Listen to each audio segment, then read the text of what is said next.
Donc c'est très important la politique de concurrence, parce que si vous n'avez pas, les innovateurs d'hier deviennent des conglomérats qui envahissent tout et qui inhibent l'innovation des nouveaux et l'entrée des nouveaux. Et donc il faut à chaque fois dire, moi, je permets à quelqu'un qui veut faire des choses de se développer, mais en même temps, ils ne doivent pas empêcher les nouveaux. Et c'est pour ça que j'ai toujours besoin de la politique de concurrence, en même temps que j'aide des nouvelles entreprises et de nouveaux talents à se développer. Vous voyez, il faut toujours tenir les deux bouts. Parce que si vous n'avez pas la politique de concurrence, eh bien les innovateurs d'hier font barrage aux innovateurs de demain. Et ça, les Américains, même les Américains en sont très conscients. Et aujourd'hui, il y a une pression, un étau juridique qui est en train de se resserrer. Mais ce qu'a dit Philippe est essentiel. On est face à des conglomérats, des écosystèmes. En d'autres termes, une fois que je maîtrise la technologie de base, on va dire, je suis dans un écosystème fermé, il y a quand même une concurrence possible avec des nouveaux géants sur les applications. Certes, la France ne fera peut-être pas un Google Bis ou un Apple Bis, mais rien n'empêche d'avoir un nouveau géant, par exemple, dans les technologies de paiement. Donc, la concurrence, comme on est justement dans ces écosystèmes... On a eu Paylib qui a essayé de se faire une place, et le résultat n'est pas hyper probant. C'est pas binaire, il n'y a pas l'innovateur et les autres, il peut y avoir des innovations secondaires, mais encore faut-il qu'il y ait de l'interopérabilité, parce qu'on est de plus en plus dans des univers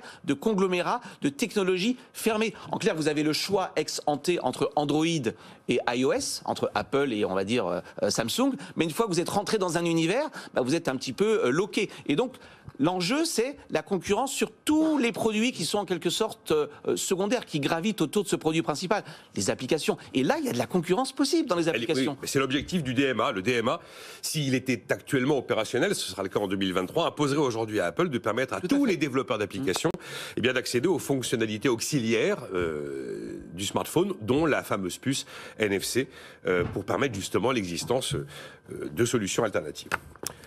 En fait, comme je le dis souvent, ce dont souffre l'Europe, c'est pas d'un excès de politique de la concurrence, c'est d'une insuffisance de politique industrielle. Donc, si vous déshabillez Paul, vous n'aurez toujours pas Pierre. Et il faut une politique de concurrence également davantage tournée vers l'innovation. On a trop pratiqué les parts de marché et les définitions de marché. C'est-à-dire, on regarde